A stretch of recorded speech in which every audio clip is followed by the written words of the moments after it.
Bienvenue dans Ça déraille, le podcast qui parle de cailloux. Vous l'avez compris, on va débriefer Paris-Roubaix, masculin et féminin. Incroyable week-end donc de régalade encore une fois. Il y aura ensuite on attaque pas. Bien sûr, le tour du Pays Basque sera un petit peu évoqué. Dans le sprint final, cette question, est-ce que, avec ce qu'on vient de vivre sur les Flandriennes, est-ce qu'on n'est pas un petit peu blasé des Ardennaises qui arrivent? Est-ce que ça nous fait moins plaisir, les Ardennaises, que les Flandriennes? L'occasion aussi pour nous de parler des punchers, bien sûr, qui arrivent bientôt, parce que c'est à leur tour, après avoir vu les gros cuissots. Et puis, surtout, le retour d'un vrai quiz, avec Jérémy Sakian de retour du Pérou. C'était comment le Pérou? C'était très bien, j'ai ramené quelques bonnets dans la valise.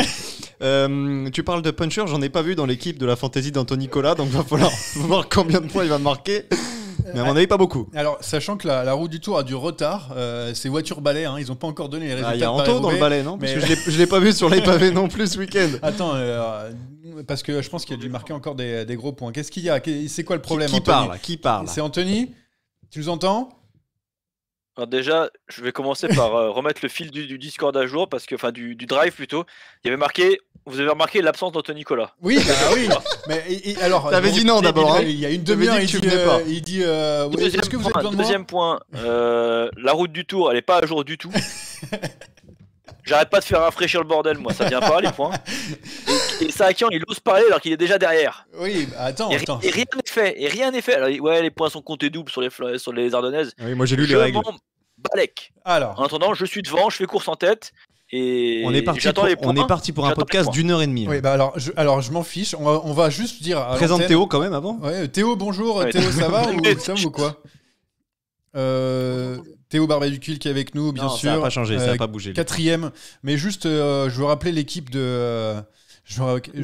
L'équipe d'Anthony pour les Ardennaises qui va donc alors les Ducs Camblisiens va donc se retrouver dans les Ardennaises avec Van Aert, Cavendish, Laporte, Sagan surtout, il va être bien Sagan Arnaud sur les Ardennaises. Luca Mozzato, Calibewan, Oliver Nassen, Jonathan Narvaez et Kevin Genietz. Voilà donc l'équipe. Oui, ça sent le 0.1.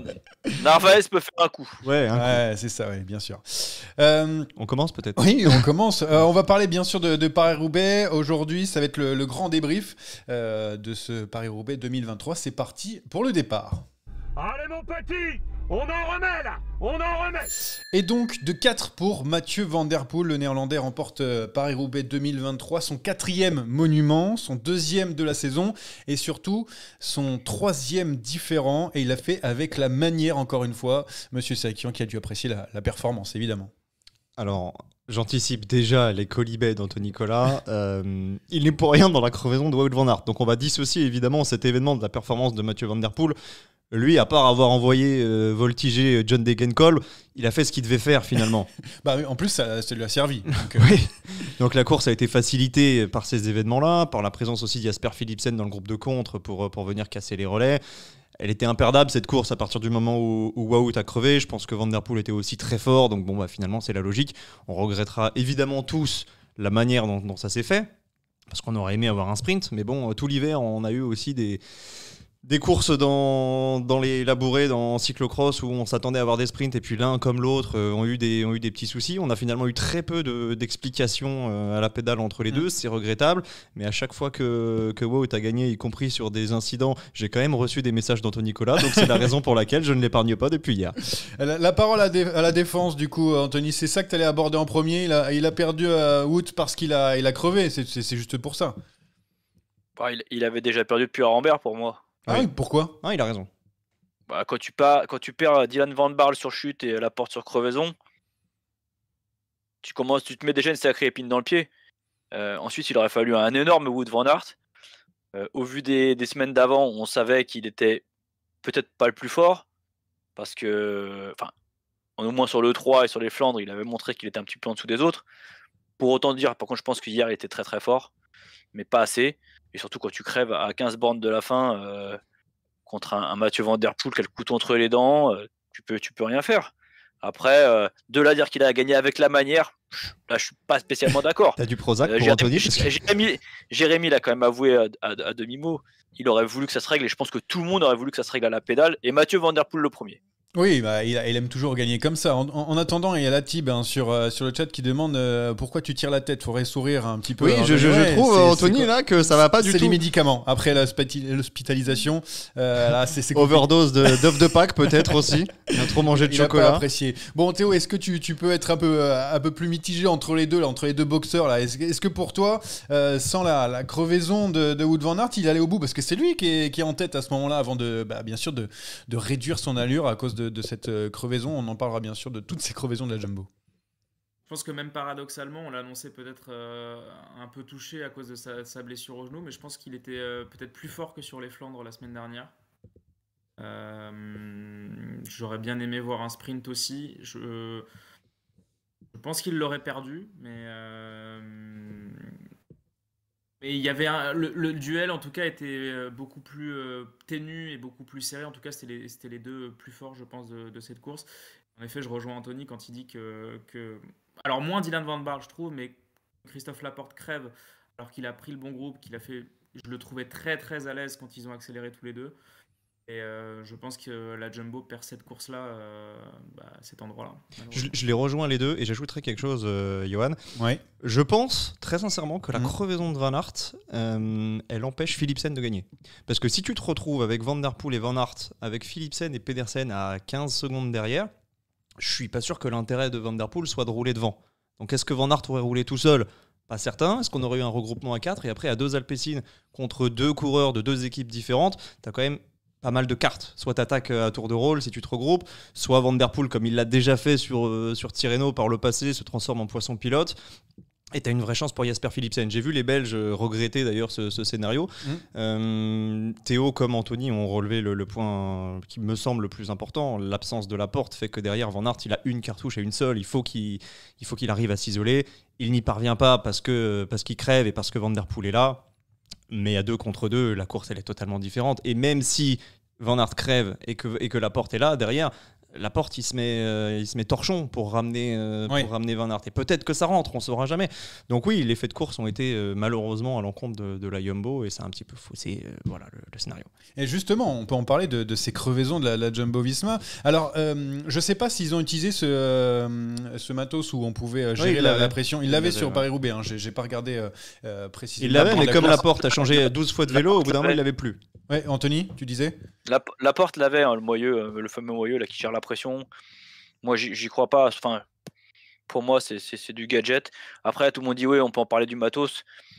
Van Aert et Van der Poel avaient les mêmes boyaux, enfin les mêmes tubeless. Donc, et je pense pas qu'il y ait des erreurs de gonflage, pas à ce niveau-là, pas avec des mecs comme ça. Non, je pense simplement, il faut le dire, c'est tout. Ils ont joué de malchance. Et maintenant, on me dit la malchance se crée pas. Non.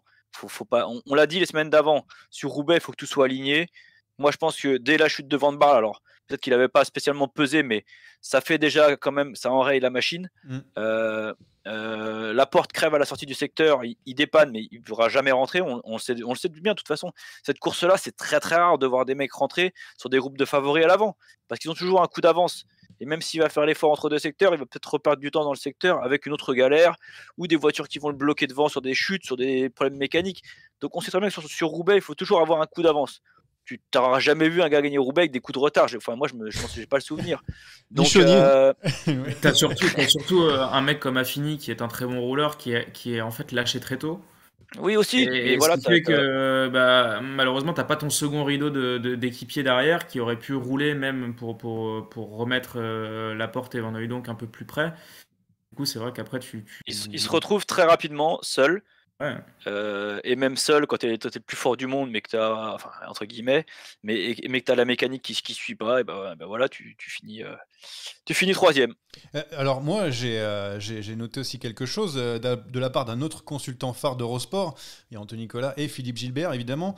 Philippe Gilbert qui a déclaré dans sa chronique à l'équipe que Van Aert a crevé parce qu'il a trop voulu gagner, trop motivé pour gagner, parce qu'en fait du coup il est parti tête baissée et qu'il a pas regardé vraiment le pilotage, au contraire d'un Van der Poel qui est plus aérien sur le pavé notamment et tout. Non mais il faut, moi j'ai vu le titre, d'ailleurs je l'ai envoyé à Anthony parce que je comprenais pas où il voulait. C'est pour ça qu'il fait la tête. J'ai pas lu l'article. Ce qu'on peut en dire quand même, c'est que tout s'est joué. Ce Paris-Roubaix s'est joué en l'espace d'une quinzaine de secondes. C'est-à-dire qu'au moment où Van der Poel fait tomber, ou en tout cas cause involontairement la chute de Degenkolb, lui il est miraculé, parce qu'il passe à ça de partir au tas aussi. Et Van Aert, lui, il part sur la gauche. Tout le monde part sur la droite. Il a la chance d'éviter. Et il se retrouve, alors selon les spécialistes, moi je suis pas assez spécialiste, j'ai pas couru sur les pavés, mais sur une partie plus cassante, sur la gauche du pavé.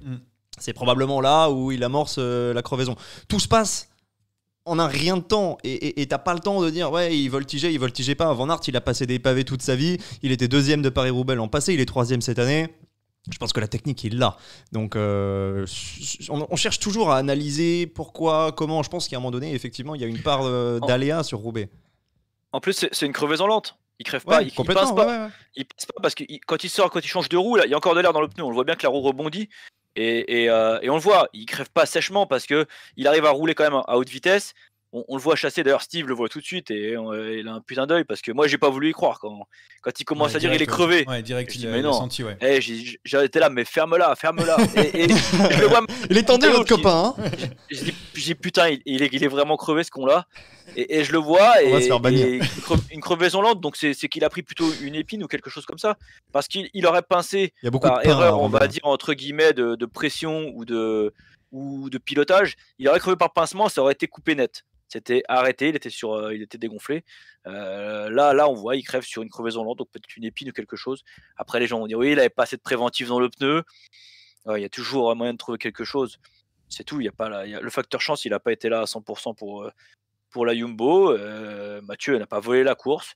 Mais on aurait tous voulu, et je le redis, voir que ça se règle à la pédale, à la sortie du carrefour de l'Arbre. Alors l'autre débat aussi, messieurs, je sais pas, mais si vous l'avez eu, vous, intérieurement, c'est quand ils accélèrent tous les deux, quand ils font cette première sélection de Voluy, là. Moi, j'ai l'impression que Laporte est sur le même pied d'égalité que Wout. Ah, t'as en tout cas, je ne sais pas si la règle était ou la hiérarchie était si claire que ça à 100 km de l'arrivée. Non, Jérémy, tu sentais aussi. Il y avait des doutes sur la condition physique de Wout avant Roubaix. On se disait, s'il n'est pas au top, ce sera peut-être pour Laporte. J'ai mal aux côtes, j'ai mal. Ouais. Voilà. On connaît le dos aussi de Van Der Poel. Il était au top. Ouais. Et à partir du moment où il était au top, on savait tous très bien depuis Gand-Wevelgem que si Wout était en capacité de gagner, Laporte serait à 1000% derrière lui. Alors après, oui, c'est vrai, quand ils accélèrent, ils sont tous les deux, c'est Wout qui prend le vent. Donc à ce moment-là, t'es un petit peu dans le flou. Certains pensaient que Wout serait un écran de fumée pour Laporte. 100 km plus loin, t'as la réponse. En tout cas, à mon sens, Wout était le leader unique, mais on ne saura jamais quelle tactique aurait pu mettre en place la Jumbo. Peut-être qu'ils auraient pu envoyer Laporte en éclaireur, peut-être qu'à 2 contre 2 contre les Alpecides, encore une fois, ça serait passé différemment. Mais là, malheureusement, c'est un peu de la science-fiction. Et tiens, Christophe Laporte, qui a bien sûr pris la parole après ce Paris-Roubaix, il parlait de cette déception de Paris-Roubaix, même s'il y a eu des bons résultats derrière de la Jumbo, on l'a vu sur ses classiques. Mais il parle du coup avec le recul, la déception de Roubaix prime par rapport au printemps qui était très bonne.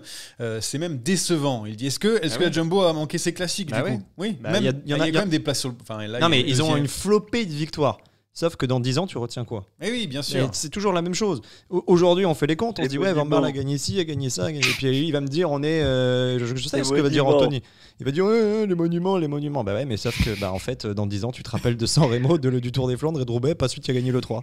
Alors Anthony, réponds au monument, s'il te plaît. FC Ouin. Et là que ça bouche les monuments, il me sort ça tous les 3 jours. Les monuments, combien? 4-1, 4-2. Vas-y. 4-2, j'ai pas vu le deuxième. Bon, alors, surtout contre qui il perd. Il a raison. Il a raison, Laporte. De toute façon. Il a raison, bien sûr. On l'a dit la semaine d'avant.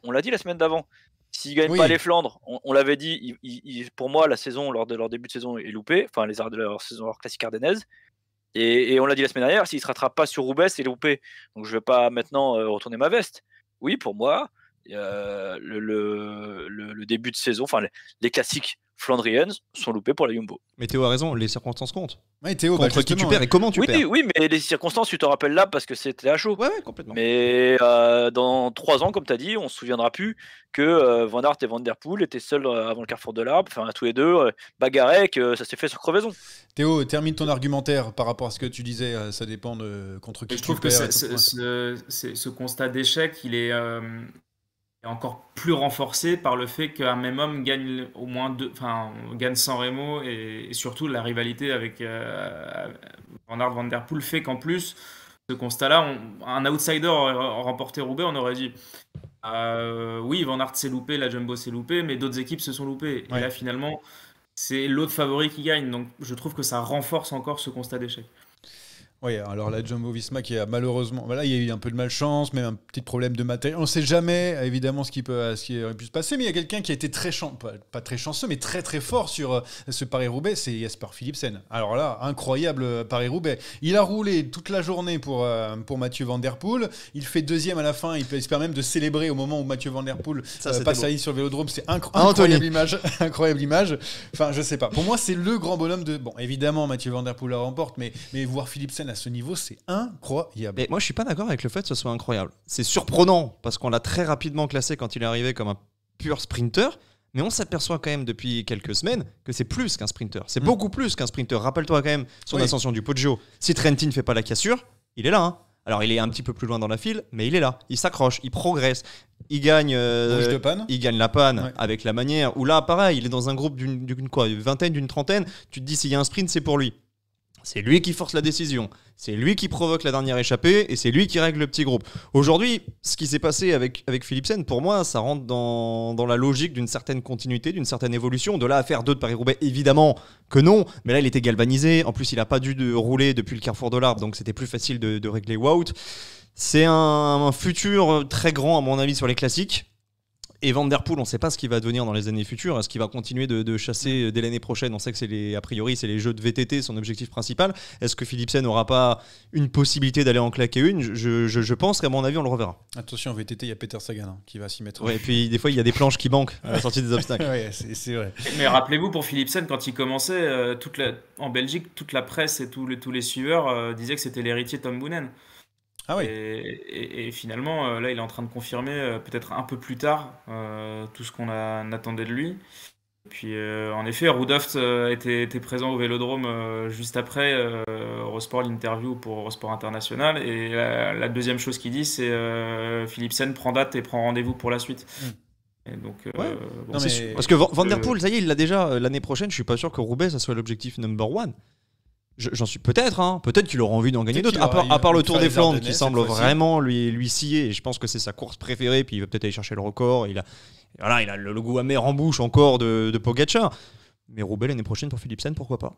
Ouais, Philipsen qui est le meilleur sprinter du moment, ça c'est clair. Ouais. L'un des meilleurs Flandriens, on l'a remarqué. Il commence à passer les côtes. Anthony, c'est un homme à tout faire. T'es surpris de ce niveau ou pas de Philipsen? Et si c'était le meilleur Belge? Ça, on n'a pas de... On n'a pas de Belges, on ne pourra pas leur demander, ils ne sont pas venus aujourd'hui. On l'entend plus, ça y est, Anthony, si c'est bon. Surpris du niveau, non, on sait que c'est un sacré coursier. Après, de là à dire qu'on l'aurait vu sur le podium de Roubaix, je pense que c'est un peu s'enflammer. Mais bon, c'est Sakian, on sait, il s'enflamme. Dès que ça touche au shampoing, ça y est, il n'en peut plus. Donc voilà.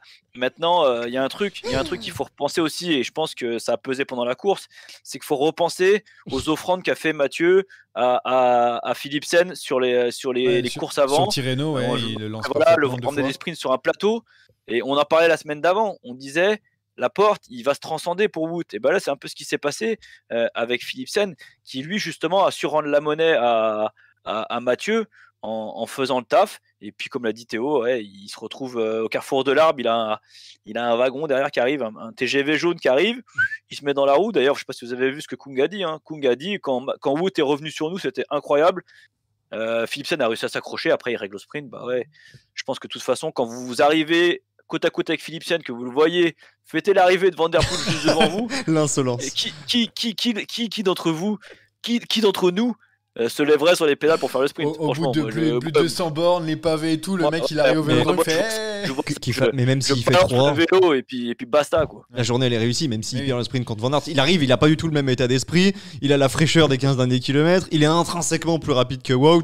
les dés ils sont un peu pipés. Et il aurait pu gagner si jamais Mathieu Van Der Poel fait le train jusque le Vélodrome. On aurait pu. Mais je me suis posé la question. Alors après, Van Der Poel, il avait l'air quand même de la vouloir et il a dit après la course, il a dit probablement que s'il n'y avait pas eu la crevaison de Wout, on arrivait tous les deux au Vélodrome. Mais à mon avis, avec des scies aux coupes du bois dans les forêts derrière chez moi. Arrêtons, c'est fait. C'est bon. Van Der Poel, jamais de la vie, il aurait laissé la victoire. Vous êtes fous, quoi. Vous êtes malade. Ça y est, t'es en forme. Les médicaments font effet. J'ai pas dit qu'il aurait laissé la victoire. J'ai dit que tactiquement, la question se serait posée. Parce que Van Der Poel, Van Aert qui arrivent tous les deux au Vélodrome, que tu le veuilles ou non, au mieux pour Van Der Poel, c'est du 50-50. Et je pense que c'est plutôt du 65-35. Donc tactiquement, il y avait la question à se poser. Elle s'est pas posée, tant mieux pour Alpecin. Et malheureusement pour Wout. Bon, il y a un autre. Tu crois que Jérém, dans la voiture d'Alpecin, on va dire à Mathieu Van Der Poel qui vient de gagner Milan-San Remo et qui fait deuxième des Flandres, attends, il y a Philipsen derrière. Ah non, je dis pas attends. Je dis passe pas. Je dis tu laisses Wout rouler. Ça équivaut à la même chose. Oui et non, parce que si ça rentre, t'es plus frais, tu peux contrer, tu peux attaquer à tour de rôle. Tu parles de Paris-Roubaix, tu parles pas du prix de la casquette en tôle de. Mais ouais. Mais quelles sont tes chances de gagner en fait si t'as Elle existe vraiment cette course. Si t'as Van Aert, Van Der Poel qui arrivent tous les deux au Vélodrome, au mieux c'est une chance sur deux. Mais qui te dit que tu te. D'après toi, c'est. Tu te retrouveras un jour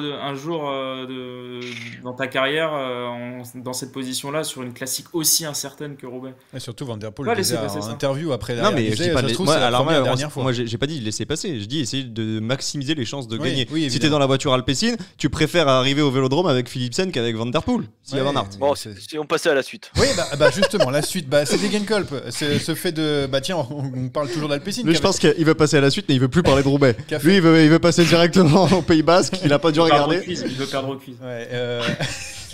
Il a fait donc Alpecin fait 1 et 2 donc, de Paris-Roubaix et qui fait aussi un strike et qui fait 11 aussi. Ah oui, avec Vermeersch. Important de signer. Ils ont pris l'équipe, non, tu vas nous dire. Non, mais Degenkolb qui est donc j'ai jamais vu un rageux pareil. Malheureusement chuté. Est-ce qu'on peut passer à DSM ou pas un petit peu sur ce fait de course là où qu'il a envoyé au tapis? Moi, j'ai mal au cœur. C'est malheureux, mais c'est un fait de course. On peut chercher des responsables pendant 2 heures. Moi, j'en vois pas. Oui, Van Der Poel a peut-être été un petit peu ambitieux, mais finalement Philipsen referme la porte et là il est déjà engagé. Si tu as la même configuration avec 3 no-name à l'arrière de la course à 200 bornes, personne n'en parle. Là effectivement c'est pas de chance pour Degenkolb. C'est terrible parce qu'il revient de nulle part. Il a déjà gagné Paris-Roubaix. Là c'était une opportunité de moucher tout le monde. Il est arrivé 6 ou 7 à 3 minutes en pleurs. Bon c'est malheureux, c'est le vélo. Théo, allez. Toi, tu as de bonnes analyses. Normalement, tu as bien regardé les palettes de Steve Tenel sur excellentes palettes. Ces excellentes palettes. Non, moi, plus généralement sur Degenkolb, c'est son niveau qui était. Là, on se demandait si Philipsen c'était inattendu, surprenant, machin. Ouais. Le niveau de Degenkolb, on sait que c'est sa course préférée, que toute sa carrière, il le visait, et que de là, avec son âge, malheureusement, parce que sa victoire remonte quand même à 8 ans. Il est né en 2015. Impressionnant. Il l'avait dit le matin qu'il avait axé toute sa saison là-dessus. Respect. Que dire de plus? Respect. Parce qu'en plus, c'est un gars éminemment respecté dans le peloton. Et ça fait plaisir de voir que à des âges un peu avancés, on peut encore performer sur ce genre de classique. Et on parle tellement de prise de pouvoir des jeunes que finalement... On a un peu l'église au centre du village. Et si Anthony Collin revenait dans le peloton en âge avancé? Ah oui. Est-ce qu'il y a déjà été?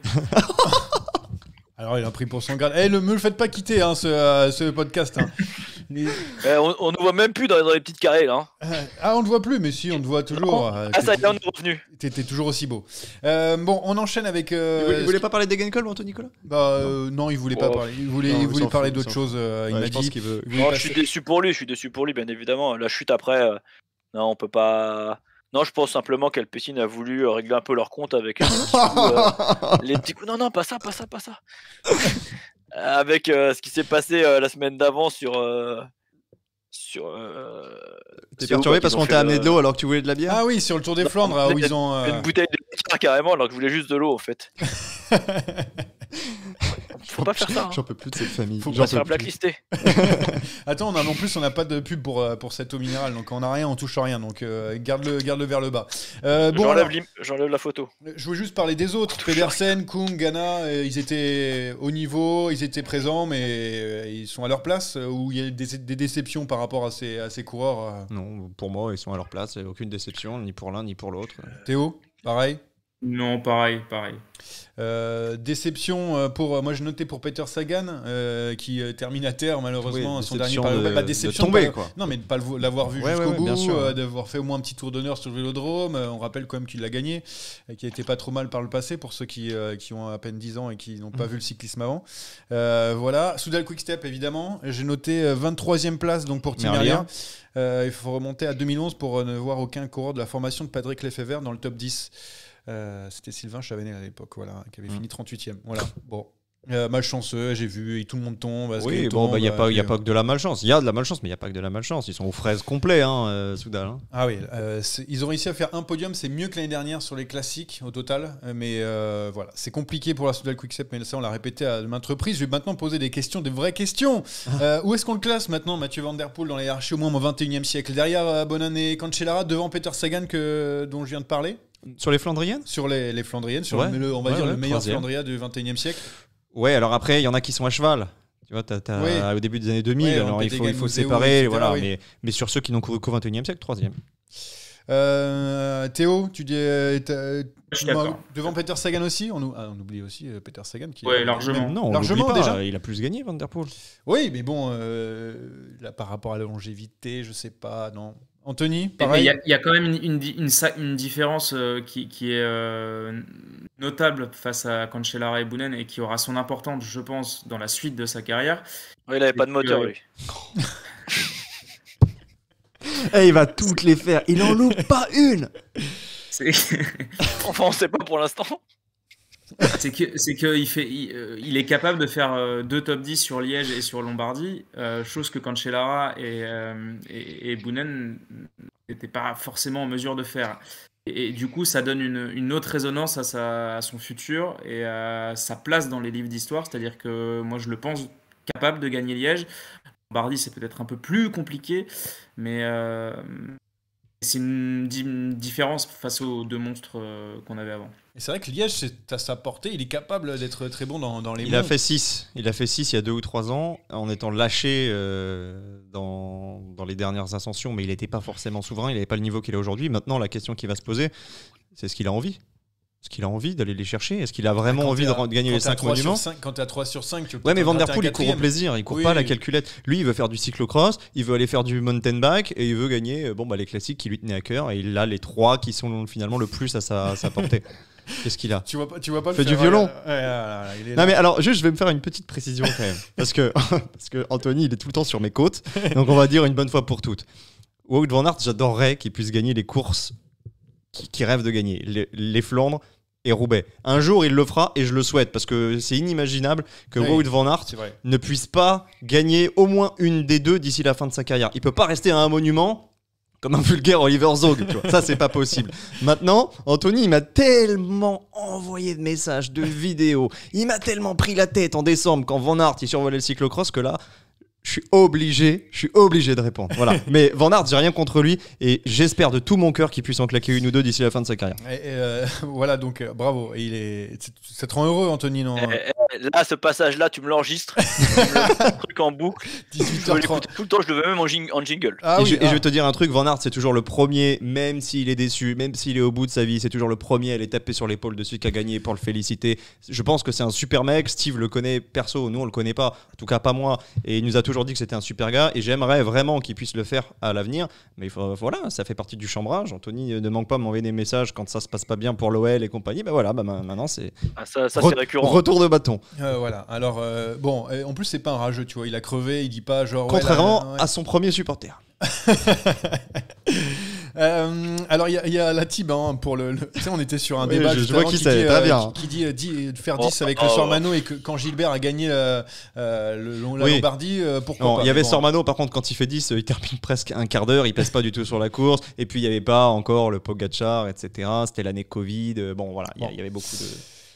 Dernière question que je vais vous poser à vous trois, très rapidement évidemment. La saison, laquelle on préfère entre celle de Pogačar et de Van Der Poel, si t'es coureur cycliste, entre un mec qui a gagné par 10 victoires, 11, je sais plus où il en est maintenant Pogačar, 11 victoires avec Tour des Flandres Paris-Nice, ou celle de Van Der Poel qui coche, juste 2 monuments.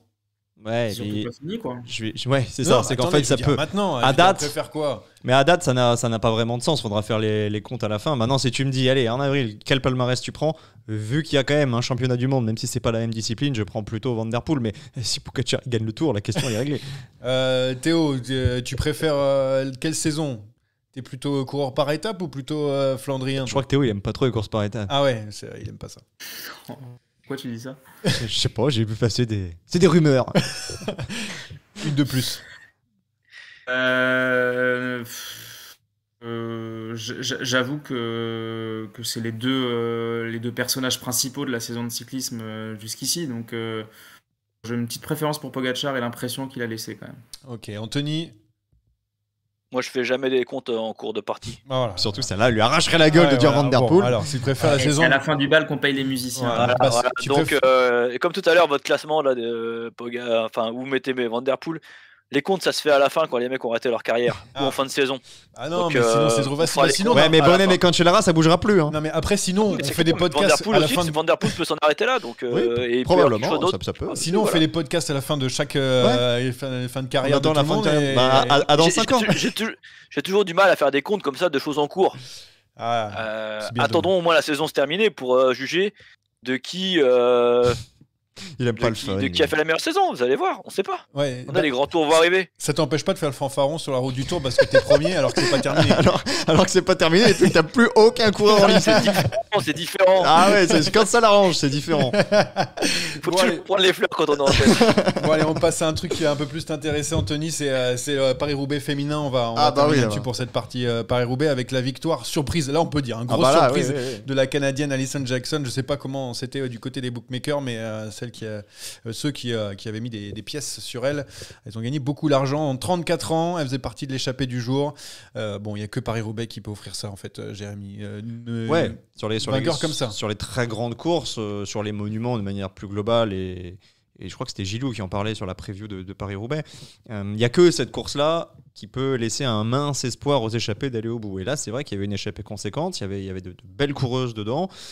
Les favorites se sont fait avoir. Je pense que du côté de l'SD Works, on a joué Femke Marcus en se disant qu'à la Ouais, c'est fraîcheur clair. ça pouvait le faire. Malheureusement, elle tombe. Et donc Kopecky derrière, quand elle passe la ligne, elle est au bout du rouleau parce qu'elle sait qu'elle était forte et que si c'était rentré, c'était elle qui gagnait. Il y aura pas 1000 chances pour les échappés de gagner Paris-Roubaix à l'avenir, à mon avis. On va retenir les leçons. Un Kopecky, petit peu comme... ça fait 2 fois qu'elle se fait avoir. quand même. Ouais, Kopecky, c'est pas la Ouais. première fois. Même au jeu, elle monte pas sur le podium parce qu'il y a Kiesenhofer devant. Voilà, ce genre de scénario en général se répète assez rarement. On va tirer les leçons, mais là, super pour Jackson, super pour le Canada, super pour toutes celles qui étaient dans l'échappée. C'est clair. Voilà, c'est génial. Tu aurais fait redescendre Femke Marcus, Théo, si tu étais directeur sportif, à un moment quand ça revient à 5-10 secondes ou pour faire gagner l'OT Kopecky Il aurait pas facile fait redescendre Van Der Poel vers Philipsen. Alors, Marcus, bah non, autant mais la laisser devant. Peut-être qu'à l'SD Works, il change de costume. Ouais. Et Mais ici, de voilà. toute façon, les vestes sont réversibles. On peut dire tout et son contraire en l'espace de 3 minutes, donc je serais choqué de rien. Et le cycliste, c'est pas Pro Cycling Manager. Là. Non, mais en vrai, au niveau de la course, la fin de course, avec cette chute, bien sûr, qui a tout changé. Hein, Il a parce pas que- répondu à la question, du Mais coup. bien sûr, mais je lui dis après à la fin, est-ce que tu fais redescendre Femke Marcus pour combler ces 5 Ouais, je petites pense secondes que c'est une vraie erreur parce que dans Ah. le final, il y a que 15-20 secondes, mais il restait quand même 20 km encore. On pouvait s'organiser. Et je trouve quand même qu'on a encore du mal à prendre des décisions rapides. Et je trouve que ça leur coûte la victoire, très clairement. Ouais, la SD Works qui a été un petit peu piégée encore une fois. Ça a Un été peu à contre-temps, quoi. Voilà. Ouais, tout est relatif. Ils en ont une devant, une dans le contre. Après, Ouais. on a joué la carte la fraîcheur. Hein. Tu sais pas ce qu'aurait fait Femke Bah Marcus, oui, parce si que- elle tombe pas au. Là, évidemment, avec le recul, tu te dis, il aurait fallu la faire redescendre. Mais bon, si elle tape le sprint et qu'elle tombe pas. Ouais, sauf qu'elle tombe toute seule, quoi. Ah oui, après, Ah. on va pas lancer Anthony là-dessus parce qu'il va nous faire encore une J'ai diatribe. pas vu la course, moi j'étais en train de. Qu'est-ce qu'il y a encore? Ah Qu'est-ce oui, qu'il y a c'était pas de la cristalline cette fois-ci, c'est ça? Si, l'après-midi, j'ai nettoyé les vélos. Ah, pour ses copains qui ont fait la nettoyer les cyclo. vélos. Mais tu le feras Il s'envoyait des l'année grosses prochaine. brioches au chocolat dans la voiture, en disant il a nettoyé les vélos. Et je voulais juste féliciter aussi la performance des Françaises Eugénie Duval et Marion Boras. Donc deuxième course, elle qui vient de la piste pour Marion Boras qui termine 5e et 4e donc pour Eugénie Duval. Très beau résultat. Félicitations à tous ceux qui ont terminé aussi parce que ça, c'est pas facile. On a vu Même Joshua leur délai. Tarling là, d'Ineos qui a terminé au bout de je sais pas combien de temps. Voilà pour cette On partie pourra de peut-être prendre Paris-Roubaix. note- on pourra peut-être prendre note pour l'année prochaine, non les mecs de chez Sadera. Ah voilà. Mais je me demandais quand est-ce que ça allait arriver. Parce que cette année l'a pas mal ouverte. Moi, je pense que là, on est un an à l'avance. Ça vous laisse le temps de trouver un vélo, de vous préparer, de bloquer la date, de pas aller commenter le circuit des Ardennes ou quoi. Donc moi, je pense que là, si on me met d'accord, là, le podcast est enregistré. Je pense que maintenant, on prend note et on dit rendez-vous l'année prochaine. Par contre, pour que tout le monde soit sur le même piédestal, et qu'il y ait Pied pas de d'égalité, cinéma, piédestal, ça n'a rien à voir. on prend le 170. Oui, bah 300 aussi, là on fait Milan-San Remo. Non mais attends. Un an pour te préparer. T'as largement le temps de te Après, préparer. on peut s'inscrire et tomber Ah bah dans la dernière Ah. semaine Ça, et se fouler le petit doigt Ouais, et ne finir pas aux urgences. Celle-là, elle est facile. On en reparlera, on officialisera ça dans un autre podcast. Ouais, Non, ouais, on en reparlera. t'inquiète pas, on a affûté. On a affûté. Allez, on Je passe. pas roulé depuis 2 ans et demi, lui il va me faire faire 170 bornes. Allez, on passe, on attaque Complètement pas. fou, Il votre pote. y avait d'autres choses dans le vélo, évidemment. Attaque de Pierre Rolland encore une fois. Personne ne réagit. Bah oui et non parce que je commence par Paris-Roubaix Junior avec la victoire de. Alors non. Pardon, ça a changé. Excuse-moi, Jérémy, t'es nouveau. T'es aussi. En fait, je donne les phrases et du coup, vous me dites sur laquelle vous attaquez à la fin. Tu vois, genre, je vais attaquer sur cette. Il y a de l'innovation ici. Mais hein. on change tout le temps. Donc, Paris-Roubaix Junior remporté par un Français, Mathis Grisel, le dernier vainqueur, c'était Sénéchal en 2011. Je parle du Junior, bien sûr. Le Tour du Pays Basque avec la victoire facile de Vingegaard. Le Giro avec Roglic qui sera avec Sepp Kuss, qui est donc sur le Giro et pas de Kelderman. La belle histoire d'Audrey Cordorago, bien sûr, qui part de ZAF Cycling pour retrouver une équipe quelques jours plus tard et enfin être sur Paris-Roubaix et pouvoir montrer son beau maillot bleu-blanc-rouge. Et donc, Astana, qui est 30e équipe à l'UCI cette saison, ça j'ai noté, et 41 étapes sur course par étape pour le Tour, 0 échappé au total. Voilà les phrases que j'ai à vous donner. Qu'est-ce qui a retenu votre attention, monsieur Sakian ? Bah, la victoire sur Paris-Roubaix Junior, la première depuis 2011, surtout qu'AG2R fait un doublé. Ouais, c'est ça. Alors, j'ai pas retenu le nom du deuxième, mais je sais pas si c'est volontaire le fait qu'il lève les bras ou s'il pense gagner ou simplement s'il célèbre le doublé, mais en tout cas, super pour AG2R. Alors, je vais te retrouver ça parce que j'ai vu, donc c'est Oscar Chamberlain Voilà. de AG2R. Si c'est pas volontaire, c'est une petite boulette. Si c'est volontaire, bah c'est une Philipsen en fait, quelque part. Ah ouais, c'est vrai. Bah, tu vois, comme quoi, On lui Philipsen, c'est peut-être souhaitera inspiré. pas le même avenir que Sénéchal sur cette course. Ouais, parce Ouais, que- avec plus de réussite. Ouais, c'est vrai qu'il a encore une fois pas eu de chance. Anthony, qu'est-ce que tu as envie? Non, t'attaques sur quoi là? Il faut que je te donne pas toutes les phrases parce que. Non, je les vois. Hein. Ah, parfait alors. Non, j'ai regardé un peu le Tour du Pays Basque la semaine dernière. Alors, t'as aimé parce que alors tout le monde a descendu le Tour du Pays Basque. Hein. C'était incroyable. Genre, on regarde plus ça, il s'est rien passé. C'était incroyablement frustrant disons pour qu'il y avait toute la pas communauté vraiment, vélo. il n'y avait pas vraiment d'étape avec des arrivées au sommet dur. Il y avait des arrivées un peu chaudes, un peu dangereuses. Ah ouais, dans une en descente là, incroyable. Ouais. Vingegaard est sur sa lancée, sur sa préparation. Moi, c'était pas non plus la folie. Un petit peu déçu de Gaudu. Qui manque le podium, au jeu des bonifs à la fin. S'il y avait Les pas, voilà, circonstances atténuantes. ouais, mais après les coups de bonif, voilà, on le sait maintenant, ça peut se gagner parfois les courses d'une semaine comme ça sur que des petites bonifs. On le voit, hein, des mecs comme Pogacar, quand c'est des courses d'une semaine ou quoi, ils vont à toutes les bonifs. Il faudra aussi qu'on s'y mette du côté des Français parce qu'on peut voir que parfois ça peut faire un petit peu la différence. Très déçu aussi du sprint de Mikel Landa hein, sur le Tour du Pays Basque. Alors même si c'est un mec qui a roulé 20 bornes avant tout seul et tout et qu'à la fin il regarde derrière pour voir ce qui se passe et il gagne même pas au sprint, Mikel Landa. Que beaucoup de personnes aussi adorent sur les réseaux sociaux évidemment, donc on va pas trop tirer dessus. Théo, dans tout ça, est-ce qu'il y a quelque chose qui t'a interpellé? Est-ce que tu vas attaquer sur quelque chose? Ouais, pour cette continuité sur le Pays Basque, je trouve que cette course est devenue un peu l'archétype de ce qu'on voit depuis 1 an et demi sur les courses par étapes. C'est pour ça que Jérémy parlait de certains tweets qu'il a peut-être vu passer. Mais je Je trouve que on est dans un manichéisme assez élevé, c'est-à-dire qu'en fait, il y a des coureurs premier rideau, c'est-à-dire Vingegaard, Evenepoel, Roglic peut-être un peu moins, et Pogacar, et que derrière, on est sur c'est pas un cyclisme à deux vitesses, mais on est en tout cas sur un deuxième rideau à chaque fois, qu'on a de plus en plus de mal à faire vivre un scénario ou un suspense parce qu'on a ces extraterrestres-là au départ de cette course. Je ne sais pas si c'est bien, si c'est mal. En tout cas, moi, je trouve qu'on est un peu sur du réchauffé, quoi. Et dans la continuité de ce que tu veux dire, où il y a les cadors qui arrivent et qui gagnent, hein, c'est la phrase que je disais tout à l'heure, sur toutes les étapes, donc des courses par étapes, il n'y a eu aucune échappée qui a été au bout. Ça, je trouve ça incroyable. On aura C'est peut-être le temps symptomatique parce qu'en fait, ces équipes-là savent tellement que leur leader est au-dessus. En fait, toutes les étapes leur conviennent et donc on va chercher la gagne tout le temps. Donc voilà. Il n'aurait pas été, un peu blasé, content. j'avoue. Steve Sur Chenel ce aurait- thème-là, je suis un peu blasé. Steve Chenel n'aurait pas été content, il n'aurait pas pu prendre d'échappée si on était. Plus globalement, parce qu'on est forcément obligé d'y penser, et surtout parce que quand je suis allé voir le podcast de la semaine dernière, j'ai vu des commentaires sur YouTube, comme quoi on couvrait des dopés, des machins, etc. Mais surtout qu'on sait tout. Donc, voilà. du coup, Il faut quand même, on va faire une petite mise au point qui va durer 30 secondes, mais qui aura le mérite d'exister. Arrêtez de nous mettre des messages comme ça. On est ni des laborantins, ni des médecins, ni des membres de l'Agence mondiale antidopage. Donc à partir du moment où on aime ce sport, où on le regarde pour ce qu'il est, avec notre côté passionné, on en parle tel qu'on le voit. Maintenant, on voit aussi ce qui se passe. Bien sûr, quand on bat le record du Poggio, quand on court le Tour des Flandres, le Paris-Roubaix le plus rapide, à l'heure, ouais. on voit tout ça. Mais tu es obligé d'analyser en fonction du spectacle, en fonction de ce qu'on t'a proposé, des émotions que tu as ressenties.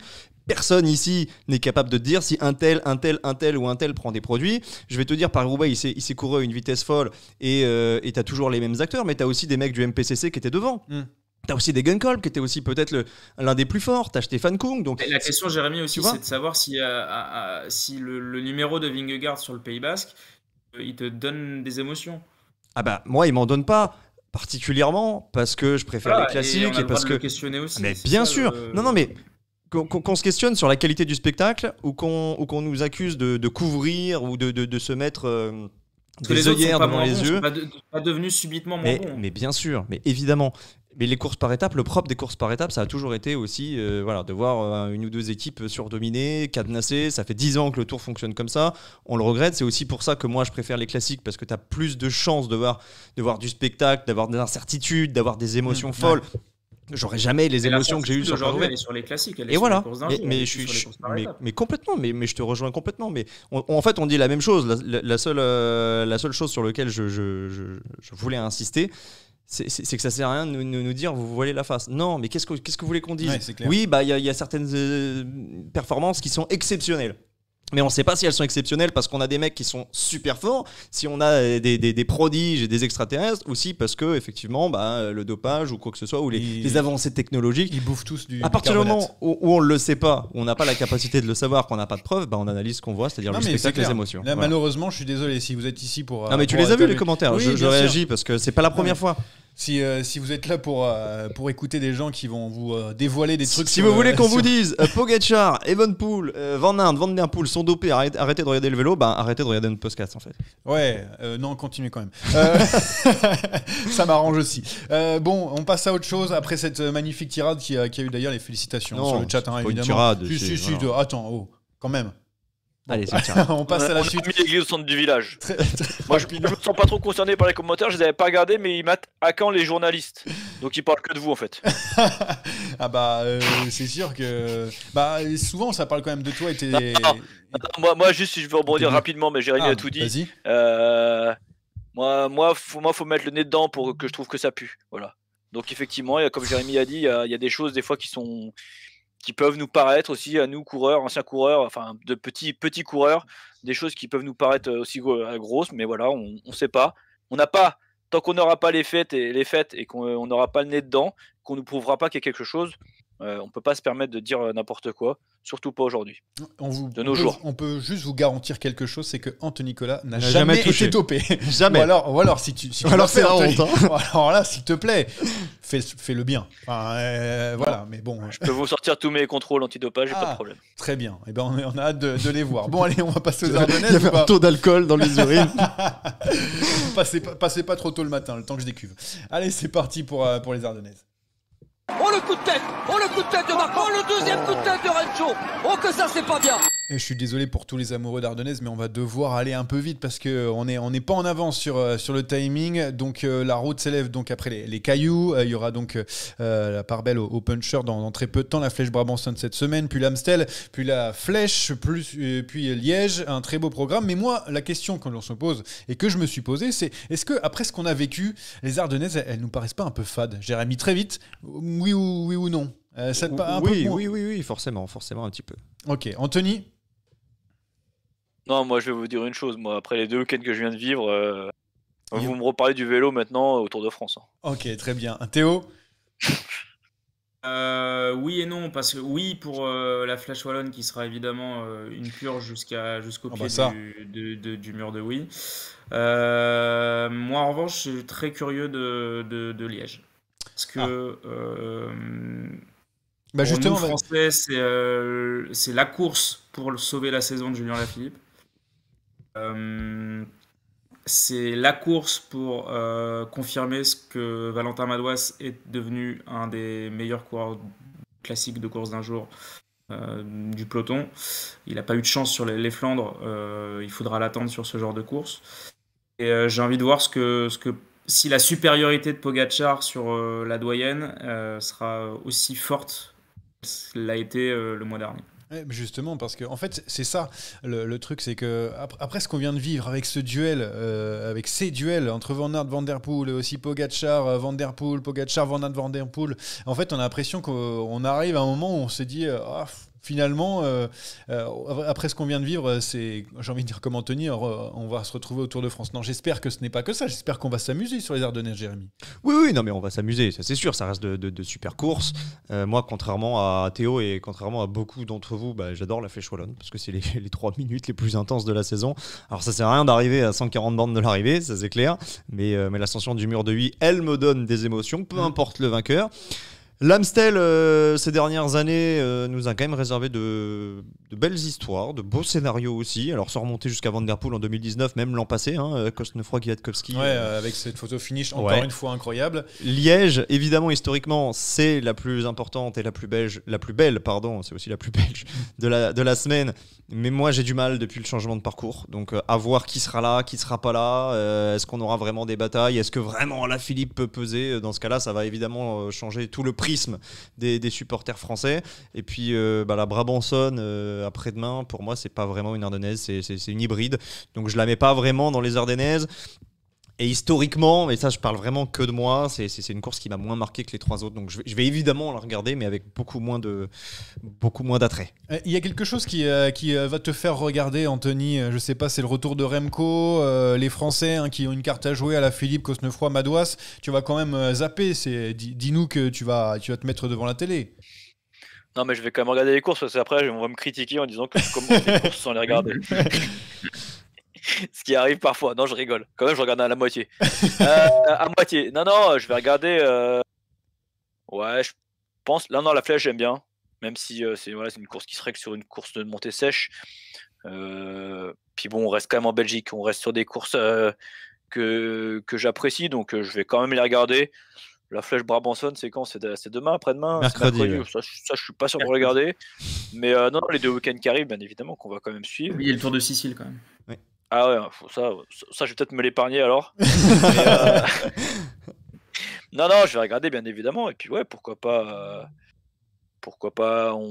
C'est sûr qu'on va être un peu moins saucé un peu moins hypé que ces derniers jours là, parce que là on attendait le rond de Roubaix, c'est vraiment le tournant, on va dire, des Flandriennes. Donc un petit peu moins excité par les courses, mais on va quand même les regarder. Question pour Anthony. Je trouve qu'on va se donner de l'air en sortant un petit peu de cette rivalité Van Der Poel-Van Aert aussi. C'est vrai Ouais, aussi. aussi, ouais. Justement, j'allais questionner Anthony là-dessus.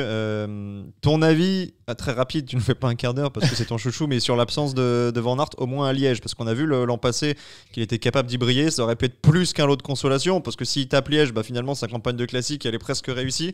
Tu comprends son choix ?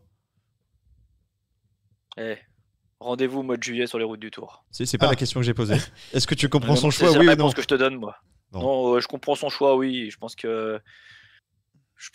a besoin de souffler. De faire des barbecues à Chambly. Ouais, voilà. Il a besoin de souffler. Je pense que là, il doit. Toi aussi, j'ai l'impression. Le moral, il est dans les chaussettes, là. Il doit être bas, le moral. Et il a besoin de se retaper la cerise, comme on dit. Bon, faire la cerise. On a eu de beaux duels, mais cette fois-ci, est-ce que le duel tant attendu, c'est pas Remco Evenepoel face à Pogačar ? Est-ce que c'est pas le duel qu'on va retrouver, Théo ? C'est pas celui qui va nous tenir en haleine pour ces prochaines semaines ? Si. Et j'ai peur que aussi, malgré mon envie de sortir de cette séquence Van Der Poel-Van Aert, j'ai peur aussi que ça annule tout suspense derrière, parce que ces deux-là, pareil, c'est les deux monstres quand la route s'élève, même si Vingegaard sera, je sais pas s'il sera sur Liège. Je l'ai pas, je sais pas, j'ai pas vu sur la. En même temps, on sait pas qui s'y met pour l'instant. Mais bon, vraisemblablement, si tout se passe bien, et ce seront les deux grands immenses favoris pour Liège. C'est ça qui va te donner envie, Jérémy. J'ai envie de voir, j'ai envie de pas sortir de ce duel qu'on a eu depuis un mois et demi. Depuis 6 mois. Depuis l'hiver, depuis non. Mais... Non, pour répondre très rapidement, c'est pas ce duel. Cyclocross, ça veut dire. C'est pas ce duel qui me fait envie de regarder ces courses. C'est pas les coureurs qui me donnent envie de regarder la course, mais c'est le duel auquel on s'attend à assister, oui. Mais s'ils étaient pas là, je regarderais quand même. Les coureurs défilent, mais les courses restent les mêmes. Donc une flèche wallonne, même l'année Covid où c'est Marc Hirschi qui gagne devant Cosnefroy, elle t'emballe autant que quand il y a Pogačar, Evenepoel et compagnie. Tu sais quoi, moi je suis presque plus hypé par les filles. C'est pourquoi ? Parce qu'en fait, c'est assez homogène et j'ai envie de savoir qui. Parce que souvent, c'est Van Vleuten. Bon, l'année dernière, c'était. Van Vleuten, cette année. C'était complet. C'était. C'est Cavalli. Merci. J'étais en train de. Cavalli, je confondais avec Guazzini. Je me dis, c'est pas le même profil. Non, mais c'est Cavalli qui a remporté des courses. Mais d'habitude, on sait qu'on attend beaucoup Van Vleuten, etc. Et là, je me dis, avec SD Works, avec la FDJ Suez, avec la Trek, avec Juliette Labouche, je sais pas, Moulman, n'importe quoi. Enfin, mais il y a pas mal de candidates, bien sûr. La Movistar a plusieurs cartouches. Tu auras aussi des filles comme Persico là, qui reviennent très très fort. La SD Works, bien sûr, aura toujours ses cartouches. Moulman, c'est très ouvert. Et c'est aussi ce qui fait un petit peu la particularité du cyclisme féminin, c'est que sur toutes les courses, tu sais très rarement à quoi t'attendre et tu peux, alors à part un sprint, tu sais que tu auras toujours Vibos contre Cole contre Vibos, tu sais que Kopecky sera jamais bien loin sur une arrivée en boss, mais les Ardennaises là s'annoncent assez folles et je pense que ça va être très sympa à regarder.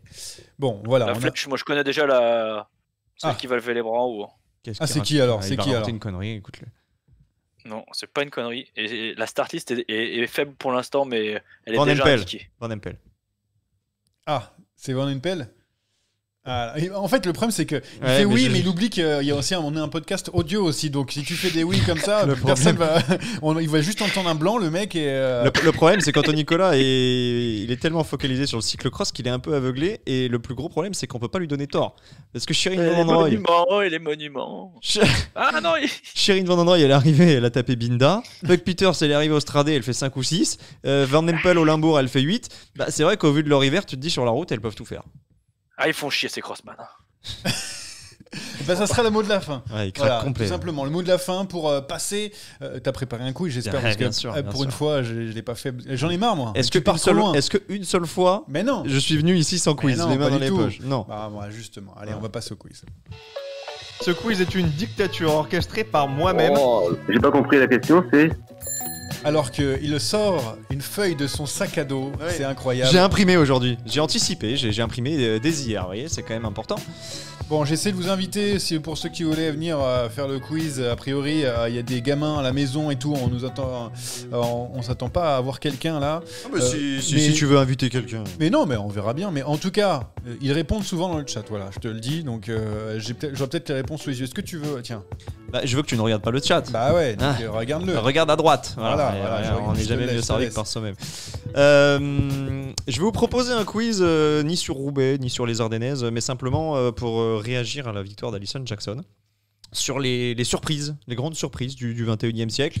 On a déjà fait des podcasts là-dessus, mais on va essayer d'innover un petit peu. Il y a une dizaine de questions, comme d'habitude. Chacun a une réponse par question. Anthony Nicolas. Johan, il joue ou pas? Ouais, je joue, j'ai juste donné le chat sous les yeux. Il regarde pas le chat, voilà. Je rappelle qu'Anthony Nicolas joue les mains en l'air parce que je le vois déjà trifouiller son clavier. Tu sais que c'est dur. Non, j'ai un problème avec mon Discord, je vous vois plus. Mais t'as pas besoin de nous voir, t'as juste besoin de nous entendre. Tu sais que j'ai eu des J'aime bien vous voir quand même. C'était pas facile de faire des quiz quand on réfléchit au fait que Anthony a sous les yeux. Oui, il faut réfléchir. Enfin, même sous les yeux, je l'ai mis 6-0 l'autre jour. C'est vrai, Bref, c'est vrai. Allez. Dans une voiture. Donc les grandes surprises du 21e siècle, je l'ai brièvement évoqué il y a quelques minutes, les Jeux Olympiques. Les Jeux Olympiques 2021 remportés par Kiesenhofer. Elle s'impose devant Van Vleuten. Je veux le nom de la troisième. Ah, en plus, tu as parlé juste avant. Mais c'est que sur le cyclisme féminin. Savoir si je pars tout de suite ou pas. Mais même si c'est les mecs, tu vas quand même finir à 0. Allez, des noms à la volée, au moins chacun. Bon, bah, je vais mettre. Eddy Merckx. Voléric, pardon. Eddy Merckx. T'aurais pu dire au moins Edith Merckx. Demi Voléric, non? Non, c'est aucune des trois, c'est Longo Borghini. Je vous offre une possibilité de vous racheter sur cette première question. Quelle était la meilleure française? Il n'y en avait qu'une seule. La Beauce, il n'y en avait qu'une seule. C'est une bonne réponse pour Théo. J'avais pas le temps, je voulais donner un petit tu as voulu briller, le point est pour Théo. Deuxième question, cyclisme masculin. On va chercher un coureur, je vais vous citer quelques indices. C'est le premier qui me trouve le nom. On recherche un coureur aujourd'hui de 48 ans, passé par la Fassa Bortolo, par T-Mobile, par la Katusha, par Astana, vainqueur en 2009 devant Karsten Krohn et Robert Racing de l'Amstel Gold Race. Il est 5 fois champion de Russie. Kolobnev, c'est pas bon.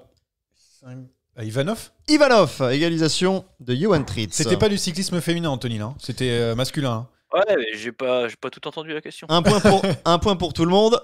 Sauf Anthony. Question 3. On recherche un maillot jaune surprise du Tour de France qui s'empare du paletot au soir de la deuxième étape en 2013 grâce à sa victoire à Ajaccio. Ce coureur de Radio Shack surprend tellement que même Thierry Adam, le commentateur, le confond à l'époque avec l'un de ses coéquipiers, Markel Irizar. C'est un coureur avec Irizar, belge. La Radio Shack. Je vais vous donner les initiales pour vous aider. Attends. JB. Baclance. Le point pour Théo. Ok. Question 4. Et oui, je suis bête. C'est un petit peu dans l'actu parce que c'est un coureur qui a gagné un monument.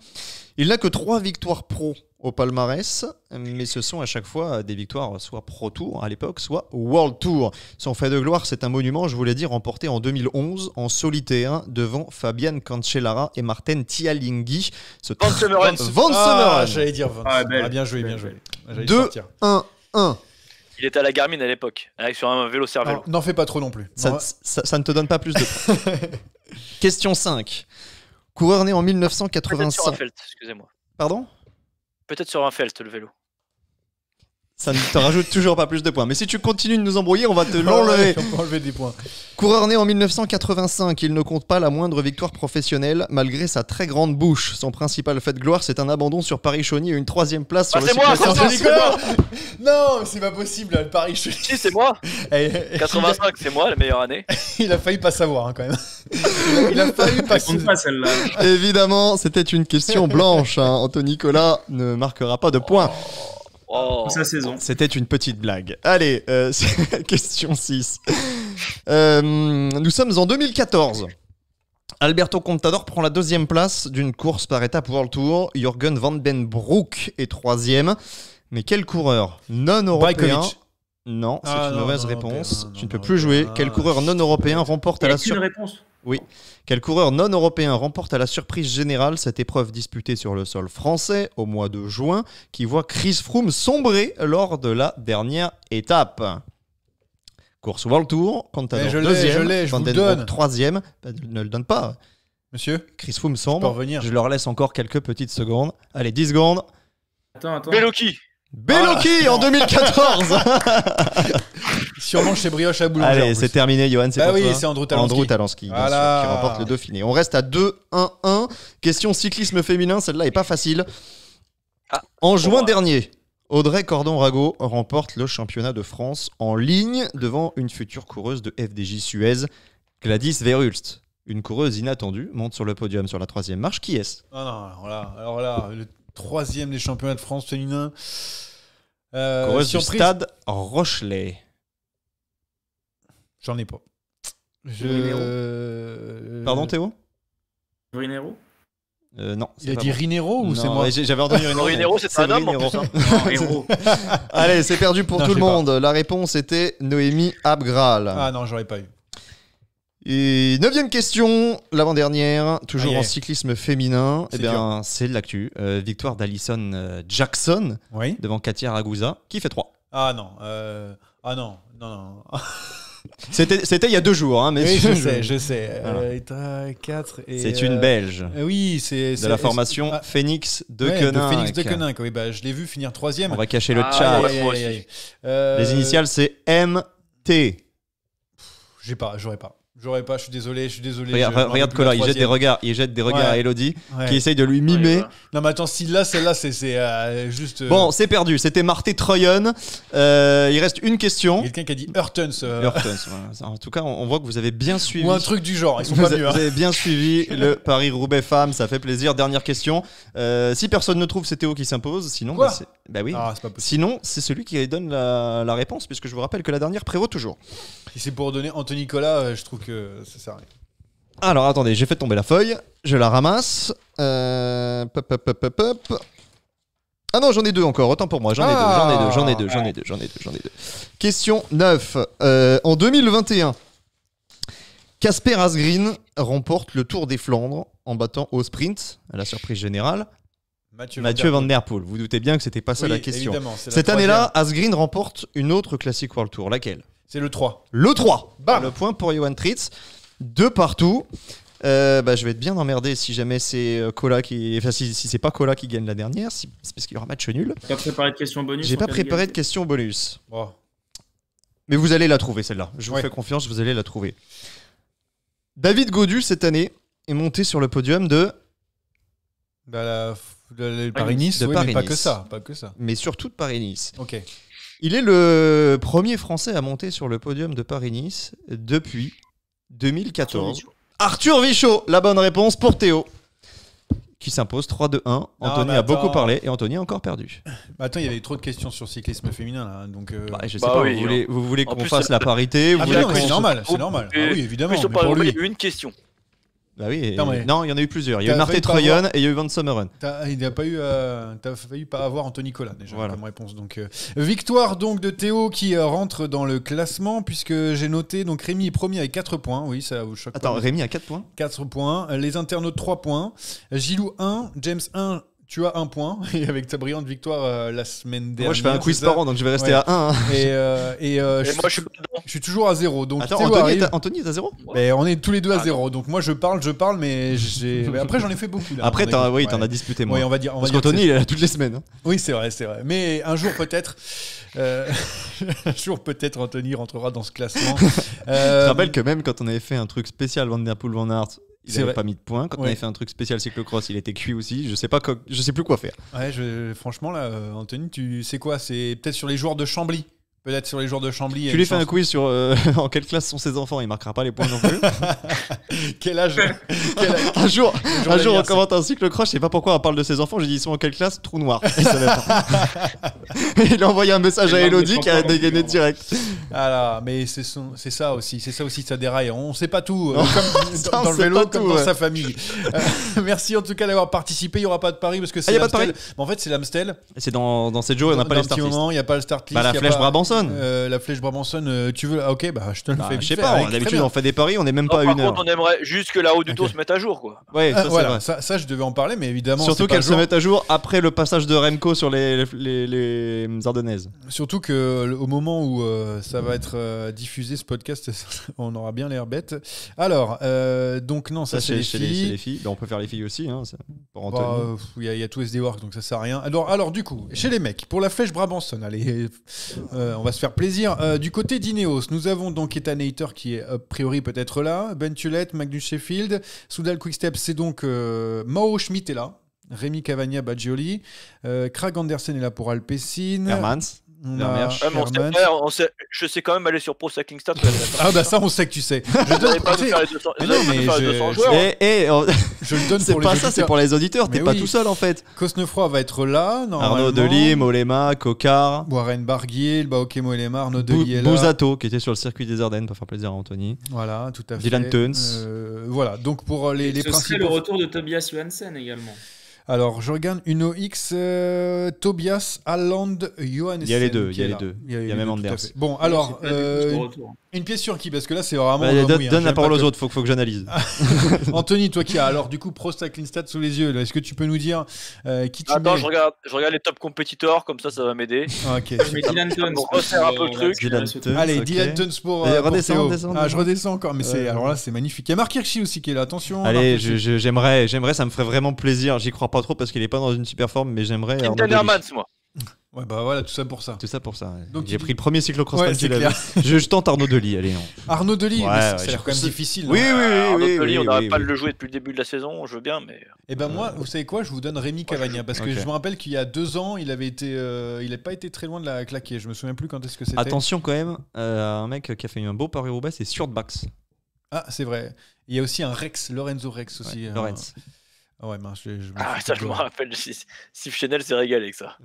Tu- Steve tu Chanel m'étonnes. était exceptionnel sur Voilà, il Paris-Roubaix. fait 11e en 2021 après avoir été échappé pendant 70 De qui on km parle pour Cavagna. De Cavagna. Voilà, je savais qu'il avait été bon à un moment, donc je Bon. donne Cavagna. Voilà, super. Eh ben superbe 52, pari. 59 minutes 23, je vois sur Bah, voilà, l'enregistrement, c'est- donc c'est on est parfait. Moins Ouais. d'une heure, c'est la première fois de l'année. J'ai mis un petit peu de temps avant de mettre Ah, ok, la rec, ok, mais vous d'accord. inquiétez pas, j'ai plein de trucs différents. Mais voilà, c'est bon, on s'arrête là-dessus. La route du Tour, bien sûr, ça sera mis à jour.